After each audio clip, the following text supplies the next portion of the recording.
हरिः ओम गजाननाय नमः। नारायणं नमस्कृत्य नरं चैव नरोत्तमं देवीं सरस्वतीं व्यासं ततो जयमुदीरयेत्। बद्रिकाश्रम निवासी प्रसिद्ध ऋषि नारायण तथा श्री नर अंतर्यामी नारायण स्वरूप भगवान श्री कृष्ण तथा उनके नित्य सखा स्वरूप नर श्रेष्ठ अर्जुन, उनकी लीला प्रकट करने वाली भगवती सरस्वती और उनकी लीलाओं के वक्ता महर्षि वेद व्यास को नमस्कार और जय जयकार करके आसुरी संपत्तियों का नाश करके अंतःकरण पर दैवीय संपत्तियों को विजय प्राप्त कराने वाली वाल्मीकि रामायण महाभारत एवं अन्य सभी इतिहास पुराण आदि सद्ग्रंथों का पाठ करना चाहिए। जयति पराशर सुनु सत्यवती हृदय नंदन व्यासः यस्यास्य कमलगलितं वामांगमयमृतं जगत् पिबति।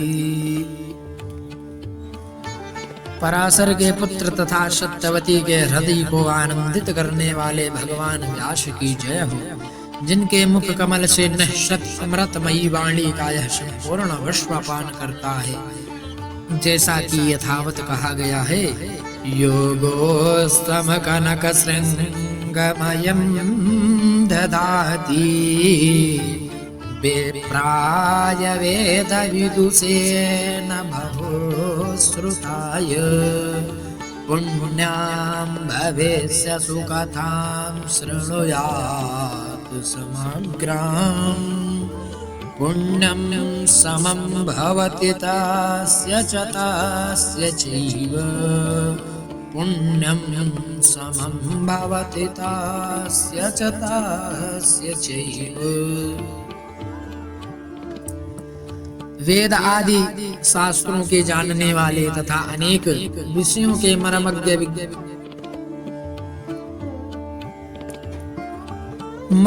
विद्वान ब्राह्मण को स्वर्ण जटित सींगे वाली सैकड़ों गौओं का दान देने से जो पुण्य फल प्राप्त होता है, ठीक उतना ही पुण्य इस भविष्य पुराण की उत्तम कथाओं की श्रवण करने से प्राप्त होता है।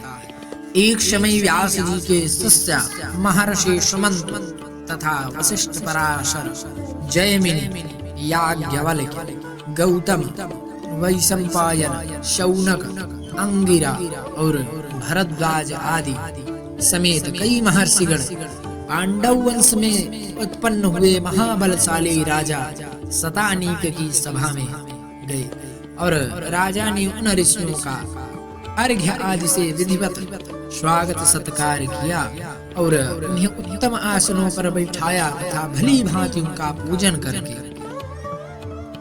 विनय पूर्वक इस प्रकार प्रार्थना की कि हे महात्माओं, आप लोगों के आगमन से मेरा जन्मांतर का पुण्य उदय हो गया है। आप लोगों के स्मरण मात्र से ही मनुष्य गंगा की भांति पवित्र हो जाता है। फिर आप लोग मुझे दर्शन देने के लिए यहाँ पधारे, अतः आज मैं धन्य हो गया। मुनिवर, आज मैं धन्य हो गया। आप लोग कृपा करके मुझे उन पवित्र एवं पुण्यमयी धर्मशास्त्र की कथाओं को सुनाएं, जिनके सुनने से ही मुझे परम गति की प्राप्ति हो जाए। ऋषियों ने कहा कि हे राजन, इस विषय में हम सबके गुरु साक्षात नारायण स्वरूप भगवान वेद व्यास से निवेदन करें। वे कृपालु हैं, सभी प्रकार के शास्त्रों के और विद्याओं के ज्ञाता हैं, जिसके श्रवण मात्र से मनुष्य सभी पातकों से मुक्त हो जाता है। उस महाभारत ग्रंथ के रचयिता भी यही है। राजा शतानीक ने ऋषियों के कथा अनुसार सभी शास्त्रों के जानने वाले भगवान वेद व्यास से प्रार्थना पूर्वक जिज्ञासा की कि हे प्रभु, मुझे आप धर्ममयी पुण्य कथाओं का श्रवण कराएं, जिससे मैं तथा मेरे समस्त पूर्वज पवित्र हो जाएं, इस संसार सागर से मेरा उद्धार हो जाए। व्यास जी ने कहा, हे राजन, यह मेरा शिष्य सुमंत महान तेजस्वी एवं समस्त शास्त्रों का ज्ञाता है। यह आपको जिज्ञासा को अवश्य ही पूर्ण करेगा। मुनियों ने भी इस बात का अनुमोदन किया। तदंतर राजा सतानीक के महामुनि सुमंत से उपदेश करने के लिए प्रार्थना की। उन्होंने कहा कि हे ब्राह्मण श्रेष्ठ, आप कृपा करके उन पुण्यमयी कथाओं का वर्णन करें जिनके सुनने से सभी पाप प्रायः नष्ट हो जाते हैं और शुभ फल की प्राप्ति होती है। महामुनि सुमंत बोले, राजन, धर्म शास्त्र सबको पवित्र करने वाला है।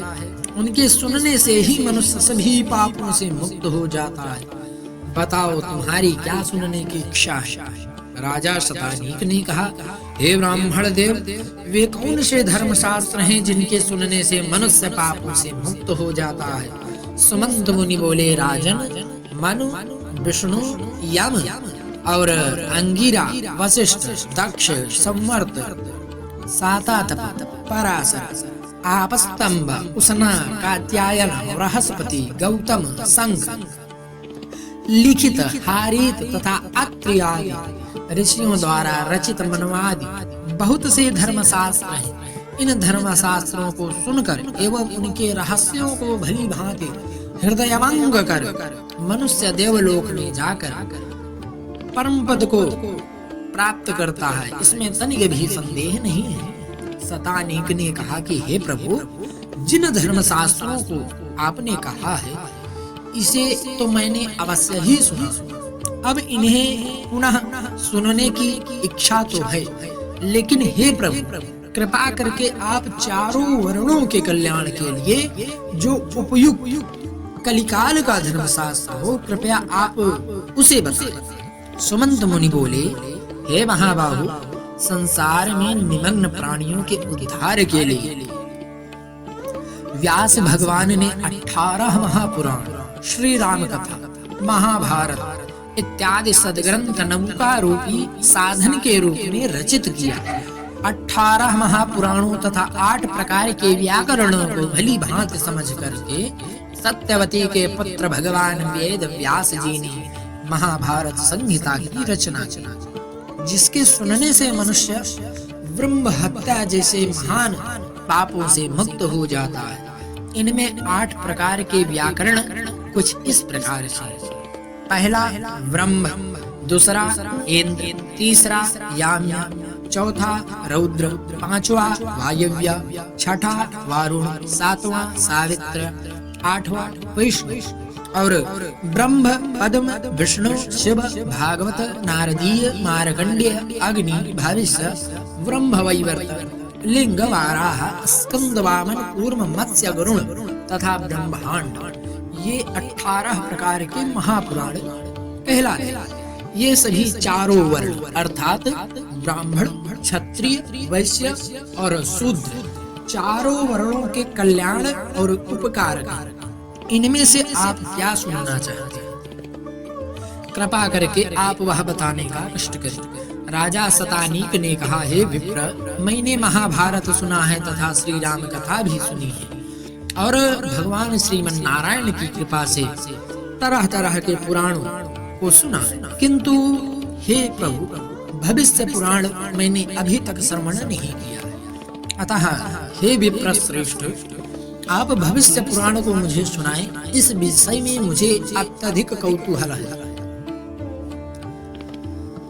सुमंत मुनि बोले, राजन, आपने बहुत उत्तम बात पूछी है। मैं आपको भविष्य पुराण की कथा सुनाता हूँ, जिसके श्रवण करने से ब्रह्म हत्या आदि बड़े बड़े पाप नष्ट हो जाते हैं और अश्वमेधादि यज्ञों का पुण्य फल प्राप्त होता है तथा अंत में सूर्यलोक की प्राप्ति होती है। इसमें तनिक भी संदेह नहीं करना चाहिए। संदेह करने वाला व्यक्ति नरकगामी होता है।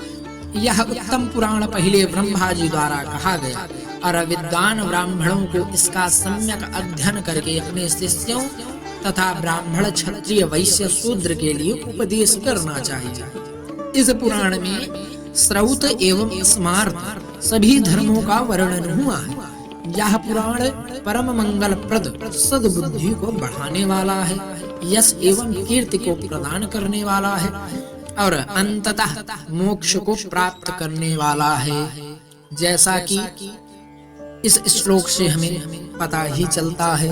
इदं स्वस्तयनं श्रेष्ठमिदं बुद्धि विवर्धनम् इदं यशस्यं सततमिदं निःश्रेयसं परम् इदं यशस्यं सततमिदं निःश्रेयसं परम्।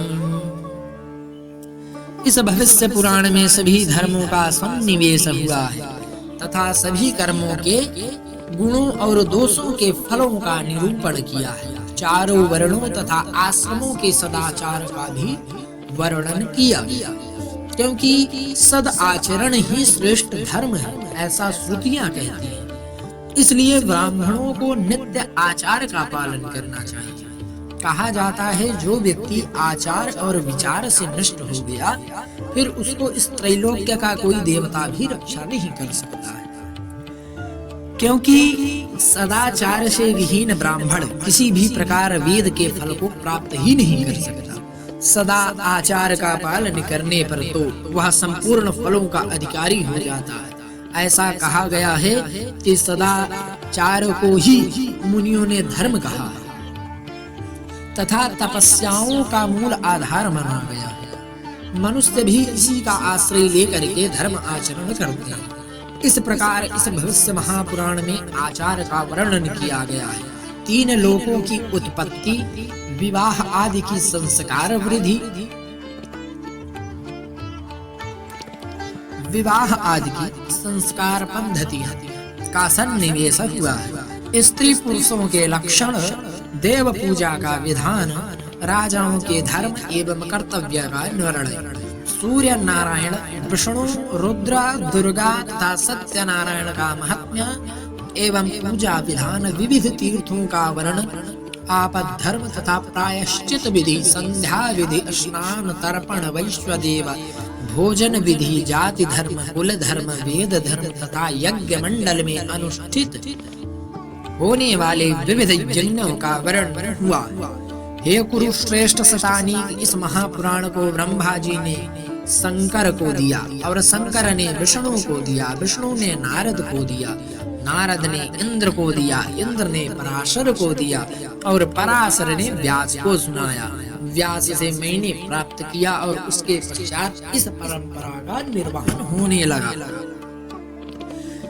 इस प्रकार परंपरा प्राप्त इस उत्तम भविष्य महापुराण को मैं आपसे सत्य सत्य कहता हूँ, कृपा पूर्वक इसको ध्यान से सुनिए। इस भविष्य महापुराण की श्लोक संख्या 50,000 है। इसमें भक्ति पूर्वक सुनने वाला रिद्धि, वृद्धि तथा संपूर्ण संपत्तियों को प्राप्त करता है। ब्रह्मा जी द्वारा प्रोक्त इस महापुराण में 5 पर्व कहे गए हैं।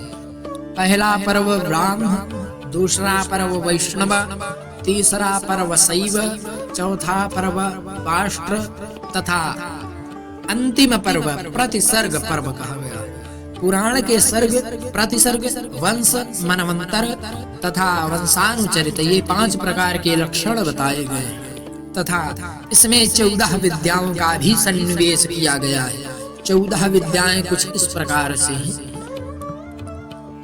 वेद, ऋग, यजु, साम, अथर्व, छह वेदांग, शिक्षा, कल्प, निरुक्त, व्याकरण, छंद, ज्योतिष, मीमांसा, न्याय, पुराण तथा धर्मशास्त्र, आयुर्वेद, धनुर्वेद, गंधर्व वेद तथा धर्मशास्त्र, इन चारों को मिलाने से 18 विद्याएं होती हैं, जो कि प्रायः सभी मनुष्य को आना अनिवार्य था सतयुग के काल में। ऐसा आज के कलिकाल में नहीं संभव है, क्योंकि कलिकाल का व्यक्ति भला फिजिक्स, केमिस्ट्री, मैथ पढ़ ले, वही बहुत बड़ी बात है, समझ रहे हैं।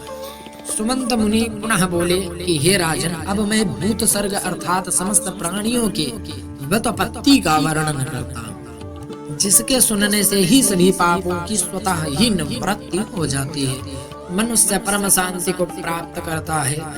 हे तात, पूर्व काल में यह सारा संसार अंधकार युक्त व्याप्त था, कोई पदार्थ दृष्टिगत नहीं होता था, अविज्ञेय तथा अतर्क्य और प्रसप्त सा था। उस समय सूक्ष्म अतीन्द्रिय और सर्वभूतमय उन परब्रह्म परमात्मा भगवान भास्कर ने अपने शरीर से नाना विधि की सृष्टि करने की इच्छा की और सर्वप्रथम परमात्मा ने जल को उत्पन्न किया तथा उसमें अपनी वीर्य रूप शक्ति का आधान किया। इससे देवता, असुर, मनुष्य आदि संपूर्ण जगत उत्पन्न हुआ। वह वीर्य जल में गिरने से अत्यंत प्रकाशमान सुवर्ण का अंड हो गया।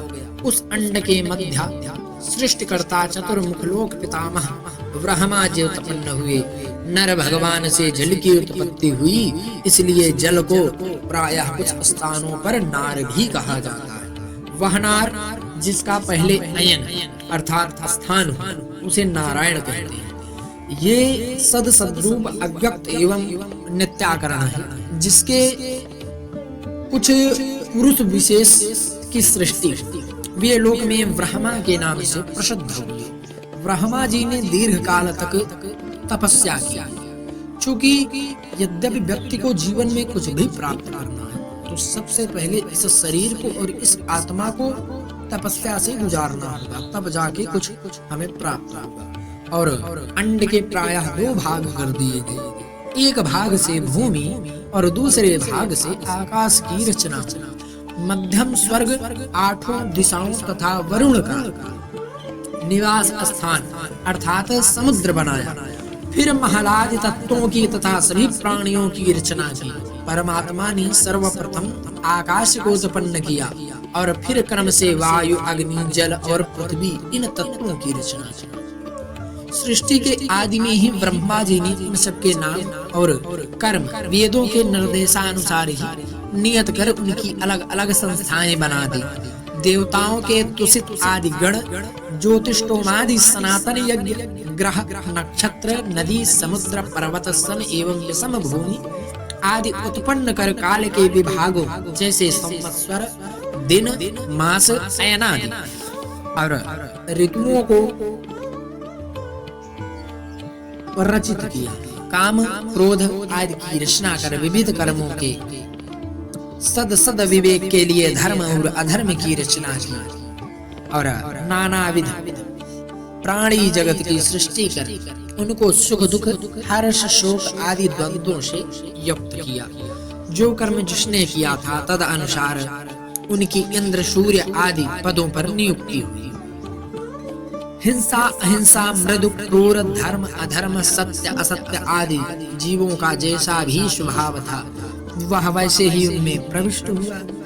जैसे विभिन्न ऋतुओं में वृक्षों में पुष्प, फल आदि उत्पन्न होते हैं। इस लोक की अभिवृद्धि के लिए ब्रह्मा जी ने अपने मुख से ब्राह्मण, बाहुओं से क्षत्रिय, ऊरु अर्थात जंघा से वैश्य और चरणों से शूद्र को उत्पन्न किया।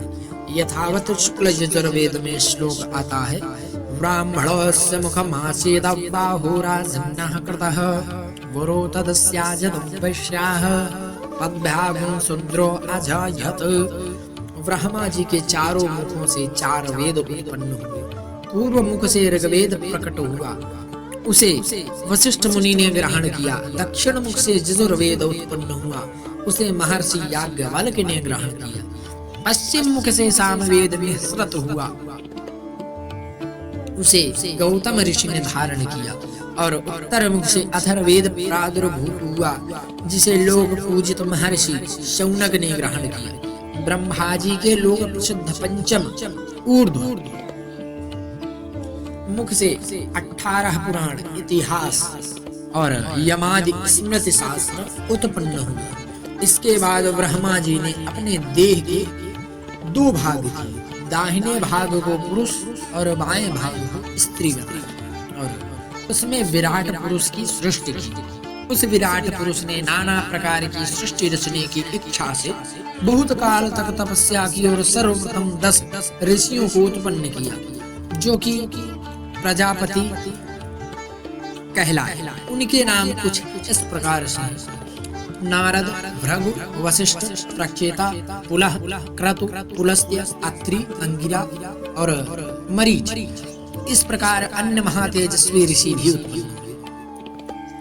अनंतर देवता, ऋषि, दैत्य और राक्षस, पिशाच, गंधर्व, अप्सरा, पितर, मनुष्य, नाग, सर्प आदि योनियों के अनेक गण उत्पन्न किए और उनके रहने के स्थानों को बनवाया। विद्युत, मेघ, वज्र, इंद्रधनुष, धूमकेतु अर्थात शलतारे, उल्का, निर्घात, बादलों की गड़गड़ाहट और छोटे बड़े नक्षत्रों को उत्पन्न किए। मनुष्य, किन्नर, अनेक प्रकार के मत्स्य, बराह, पक्षी, हाथी, घोड़े, पशु, मृग, कृमि, कीट, पतंग आदि छोटे बड़े सभी जीवों को उत्पन्न किए। इस प्रकार उन भास्कर देव ने त्रिलोकी की रचना की। हे राजे, इस सृष्टि की रचनाकर सृष्टि में जिन जिन जीवों का जो कर्म और क्रम कहा गया उसका मैं वर्णन करता हूँ, आप उसे ध्यान पूर्वक सुने। हाथी, व्याल, मृग, विविध पशु, पिशाच, मनुष्य तथा राक्षस आदि जरायु गर्भ से उत्पन्न होने वाले, मत्स्य, कछुए, सर्प, मगर तथा अनेक प्रकार के पक्षी, अंडज अर्थात अंडे से उत्पन्न होने वाले, मक्खी, मच्छर, जूं, खटमल आदि जीव स्वेदज अर्थात यह सब पसीने की ऊष्मा से ही उत्पन्न होते हैं। भूमि को उद्भेद कर उत्पन्न होने वाले वृक्ष, औषधियां आदि उद्भिद सृष्टि, जो फल पकने तक रहे और पीछे सूख जाए या नष्ट हो जाए, तथा बहुत फूल और फल वाले वृक्ष वे औषधि कहलाते हैं, और जो पुष्प के आए बिना ही फलते हैं वे वनस्पति, और जो फूलते और फलते हैं उन्हें वृक्ष कहते हैं। इस प्रकार गुल्म, वल्ली, वितान आदि भी अनेक होते हैं। ये सब बीज से अथवा कांड से अर्थात वृक्ष की जो छोटी छोटी शाखा होती है उसे भूमि में गाड़ देने से ही वृक्ष उत्पन्न हो जाते हैं।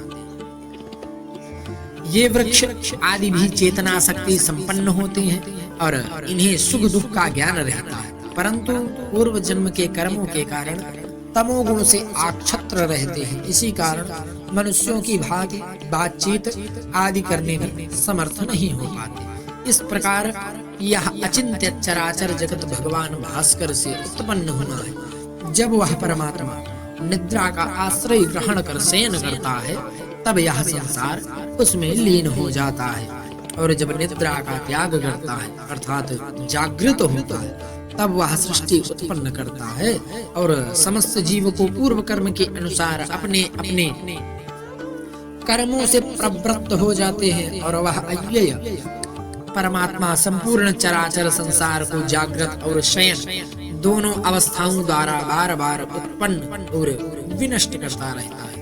परमेश्वर के कल्प के प्रारंभ में इस सृष्टि और कल्प के अंत में प्रलय करते हैं।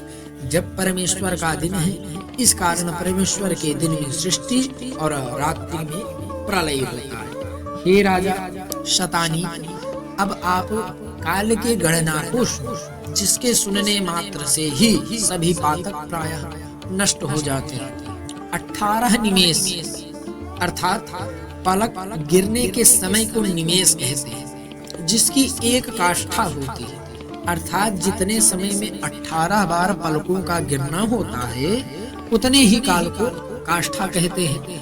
30 काष्ठा की एक कला है ना, और 30 कला का एक क्षण, और 12 क्षण एक मुहूर्त, और 30 मुहूर्त का एक दिन रात है ना, और 30 दिन रात का एक महीना, और 2 महीनों की एक ऋतु, और 3 ऋतु का एक अयन, और 2 अयनों का एक वर्ष होता है। इस प्रकार सूर्य भगवान के द्वारा जिन रात्रि का काल विभाग होता है, संपूर्ण जीव रात्रि को विश्राम करते हैं और दिन में अपने अपने कर्म में पुनः ही प्रवृत्त हो जाते हैं। पितरों का दिन रात मनुष्यों के 1 महीने के बराबर होता है, अर्थात शुक्ल पक्ष में पितरों की रात्रि और कृष्ण पक्ष में दिन होता है। देवताओं का 1 अहोरात्र अर्थात दिन और रात मनुष्यों के 1 वर्ष के बराबर होता है, अर्थात उत्तरायण दिन तथा दक्षिणायन रात्रि कही जाती है ना। हे राजन, अब आप ब्रह्मा जी के रात दिन और एक एक युग के प्रमाण को सुनो। सत्ययुग 4000 दिव्य वर्ष का है, उसके संध्यांश के 400 वर्ष तथा संध्या के 400 वर्ष मिला करके इस प्रकार 4800 दिव्य वर्षों का एक सत्ययुग होता है। इसी प्रकार त्रेता युग 3000 वर्षों का तथा संध्या और संध्यांश के 600 वर्ष कुल 3600 वर्ष, द्वापर 2000 वर्ष का, संध्या और संध्यांश के 400 वर्ष कुल 2400 वर्ष तथा कलयुग 1000 वर्ष तथा संध्या और संध्यांश के 200 वर्ष मिलाकर 1200 वर्षों के मान का होता है। ये सब दिव्य वर्ष मिलकर 12000 दिव्य वर्ष होते हैं। यह देवताओं का एक युग कहलाता है। देवताओं के 1000 युग होने से ब्रह्मा जी का एक दिन होता है और यही प्रमाण उनके रात्रि का है। जब ब्रह्मा जी अपनी रात्रि के अंत में सोकर उठते हैं तब सत असत रूप मन को उत्पन्न करते हैं। वह मन सृष्टि करने की इच्छा से विकार को प्राप्त होता है। तब उससे प्रथम आकाश तत्व उत्पन्न होता है। आकाश का गुण शब्द कहा गया है। विकार युक्त आकाश से सब प्रकार के गंध को वाहन करने वाले पवित्र वायु की उत्पत्ति होती है, जिसका गुण स्पर्श है। और इसी प्रकार विकारवान वायु से अंधकार का नाश करने वाला प्रकाश युक्त तेज उत्पन्न होता है, जिसका गुण रूप है। विकारवान तेज से जल, जिसका गुण रस है, और जल से गंध गुण वाली पृथ्वी उत्पन्न होती है। इसी प्रकार सृष्टि का कर्म नित्य निरंतर प्रत्येक युग में चलता रहता है। यहाँ पे आप सभी को ध्यान देने योग्य यह बातें हैं कि दिव्य वर्ष और सौर वर्ष में जमीन आसमान का अंतर होता है। समझ रहे हैं? 4800 दिव्य वर्षों में 17,28,000 सौर वर्ष होते हैं और 3,600 दिव्य वर्षों में 12,96,000 वर्ष होते हैं और 2,400 दिव्य वर्षों में 8,64,000 वर्ष होते हैं। और जो कलयुग का बताया गया 12 दिव्य वर्ष, उसका सौर वर्षों में मान होता है 4,32,000 वर्ष, है ना। पूर्व में 12,000 दिव्य वर्षों का जो एक दिव्य युग बताया गया है, वैसे ही 71 युग होने से एक मनवंतर होता है। ब्रह्मा जी के एक दिन 14 मनवंतर व्यतीत होते हैं। सत्य युग में धर्म के चारों पाद वर्तमान रहते हैं, अर्थात सत्य युग में धर्म के जितने चरण हैं वह भगवान नारायण की परम कृपा से चारों चरणों वाला रहता है। फिर त्रेता आदि युगों में धर्म का बल घटने लगता है। धर्म क्रम से एक एक चरण घटता जाता है। त्रेता में धर्म 3 चरणों वाला, द्वापर में 2 चरणों वाला और कलयुग में धर्म का एक ही चरण बचा रहता है और 3 चरण अधर्म के रहते हैं। सत्य युग के मनुष्य धर्मात्मा निरोग सत्यवादी होते हुए 400 वर्षों तक जीवन धारण करते हैं। फिर त्रेता आदि युगों में इन सभी वर्षों का 1/4 न्यून हो जाता है तथा त्रेता के मनुष्य 300 वर्ष, द्वापर के 100 वर्ष, द्वापर के 200 वर्ष तक जीते तथा कलयुग के 100 वर्ष जीवन धारण करते हैं। वो भी आजकल के समय में कलयुग के प्राणी 60-70 में सीताराम हो जाते हैं। फिर इसके पश्चात चारों युगों के धर्म भी भिन्न भिन्न होते हैं। सत्य युग में तपस्या, त्रेता में ज्ञान, द्वापर में यज्ञ और कलयुग में दान ही प्रधान कहा गया। इसलिए सभी व्यक्ति को प्रयास करना चाहिए कि कलयुग में जितना भी हो सके शक्ति और सामर्थ्य के अनुसार दान अवश्य करना चाहिए। यद्यपि व्यक्ति शक्ति और सामर्थ्य होने पर भी दान नहीं करता तो अगले जन्म में फिर उसको भिखारी भगवान बना देते और यह कट नहीं सकता, अकट, समझ रहे हैं। इसलिए जितना आपकी सामर्थ्य हो, सामर्थ्य के अनुसार दान अवश्य ही करें, वो भी विशेष करके इस कलयुग। परम द्युतिमान परमेश्वर ने सृष्टि की रक्षा के लिए अपने मुख, भुजा, उरु और चरणों से क्रमशः ब्राह्मण, क्षत्रिय, वैश्य और शूद्र इन 4 वर्णों को उत्पन्न किया और उनके लिए अलग अलग कर्मों की कल्पना की। ब्राह्मणों के लिए पढ़ना, पढ़ाना, यज्ञ करना, यज्ञ कराना, दान देना, दान लेना, विद्या देना, विद्या लेना, ये 6 कर्म निश्चित किए। पढ़ना, यज्ञ करना, दान देना और प्रजाओं का पालन आदि कर्म करना यह क्षत्रियों के लिए नियत किया गया। पढ़ना, यज्ञ करना, दान देना, पशुओं की रक्षा करना, खेती व्यापार से धन उपार्जन करना, ये काम वैश्यों के लिए निर्धारित किए। और इन तीनों वर्णों की सेवा करना एक मुख्य कर्म शूद्रों को नियत किया गया, जो कि आज के समय में लोग सेवा धर्म को बड़े ही शर्म से करना चाहते हैं। ठीक है, उनकी बुद्धि है, म्लेच्छों की वजह से भ्रष्ट है, उसको क्या ही किया जा सकता है। आप सभी ध्यान पूर्वक कथा सुने, कथा से ही व्यथा मिट सकती है। पुरुष की देह में नाभि से ऊपर का भाग अत्यंत पवित्र माना गया है, उसमें भी मुख प्रधान है।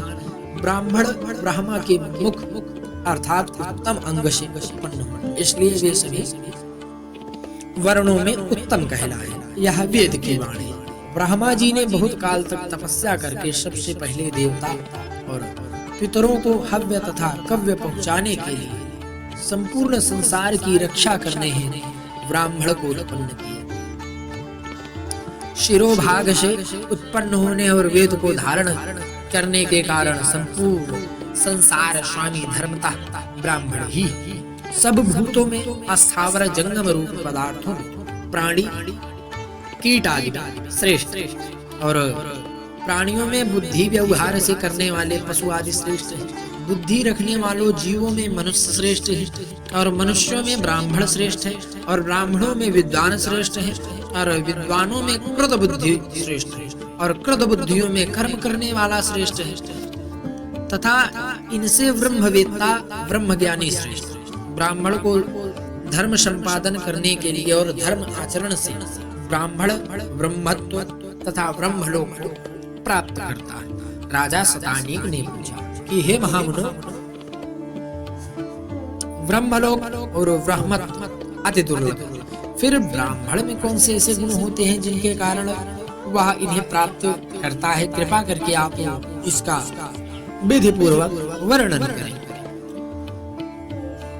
जिस ब्राह्मण के वेदादि शास्त्रों में निर्दिष्ट गर्भधान, पुंसवन आदि 48 संस्कार विधि पूर्वक हुए, वही ब्राह्मण ब्रह्मलोक और ब्रह्मत्व को प्राप्त करता है। संस्कार ही ब्रह्मत्व प्राप्ति का मुख्य कारण है, इसमें कोई संदेह नहीं है। और महात्मन, वे संस्कार कौन से? इस प्रकार का प्रश्न राजा शतानीक करते हैं।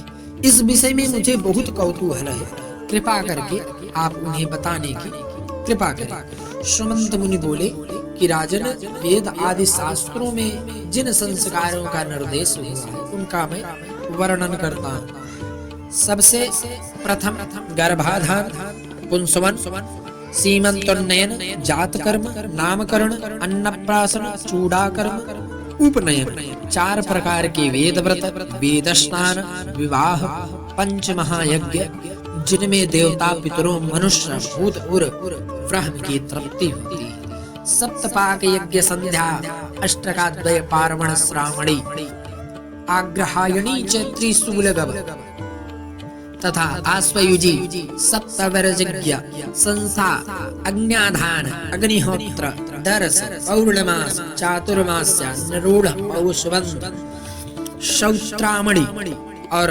सप्तसोम संस्या, अग्निष्टोम, अत्यग्निष्टोम, उक्त, षोडशी, वाजपेय, अतरात्र, अप्तोरिया, ये 40 ब्राह्मण के संस्कार हैं। इनके साथ ही ब्राह्मण में 8 आत्मगुण भी अवश्य ही होने चाहिए, जिससे ब्रह्म की प्राप्ति होती है। ये 8 गुण कुछ इस प्रकार से हैं: अनसूया, दया, शांतिर, नायसं च मंगलम, अकर्पाण्यं च शौचम, अस्पृहा च कुरुद्वः। अनसूया, दूसरों के गुणों में दोष बुद्धि तनिक भी न रखता, दया, क्षमा, अनायास, बिना किसी बात के पीछे जान की बाजी न लगा। मंगल अर्थात मांगलिक वस्तुओं का धारण करने वाला हो। अकारपण्य अर्थात दीन वचन नहीं बोलना और अत्यंत कृपण ना होना। शौच अर्थात बाहर और अंदर की पूर्ण रूप से शुद्धि करना। अस्पृहा, ये 8 प्रकार के ब्राह्मण के आत्मगुण बताए गए है ना। और इनकी पूरी परिभाषा कुछ इस प्रकार से, गुणी के गुणों को ना छिपाना अर्थात प्रकट करना, अपने गुणों को प्रकट ना करना तथा दूसरे के दोषों को देखकर प्रसन्न ना होना। अनुसूया, अपने पराये में मित्र और शत्रु में अपने समान व्यवहार करना और दूसरे का दुख दूर करने की इच्छा रखना, यह एक दया कही गई है। मन, वचन अथवा शरीर से कभी भी किसी भी व्यक्ति को दुख ना पहुंचाया जाए, उस पर क्रोध करना, वैर करना, शांति, भक्ष्य वस्तु का भक्षण ना करना, निंदित पुरुषों का संग ना करना और सदा ही सत्य आचरण में स्थित रहना शौच कहा जाता है। जिन शुभ कर्मों के करने से शरीर को कष्ट होता है, उस कर्म को हठात कभी नहीं करना चाहिए। यह अनायास है। नित्य अच्छे कार्यों को करना और बुरे कर्मों का परित्याग करना, यह मंगल गुण कहलाता। बड़े कष्ट एवं परिश्रम से न्याय उपार्जित धन से ही उदारता पूर्वक थोड़ा बहुत नित्य प्रतिदिन दान करना। अकारपण्य, ईश्वर की कृपा से प्राप्त थोड़ी सी संपत्ति में भी संतुष्ट रहना और दूसरे के धन की किंचित भी इच्छा न करना। अस्पृहा, इन 8 गुणों और पूर्वोक्त संस्कार जैसा कि हमने आप सभी के समक्ष प्रस्तुत किया, जो ब्राह्मण संस्कृत वह ब्रह्मलोक तथा ब्रह्मत्व को प्राप्त करता है, जिसकी गर्भ शुद्धि हो, वह संस्कार विधिवत संपन्न हुए और वह वर्णाश्रम धर्म का पालन करता हो, तो उसे अवश्य ही मुक्ति प्राप्त होती है, इसमें तनिक भी संशय नहीं है। बोलिए भगवान भानुभास्कर की जय हो।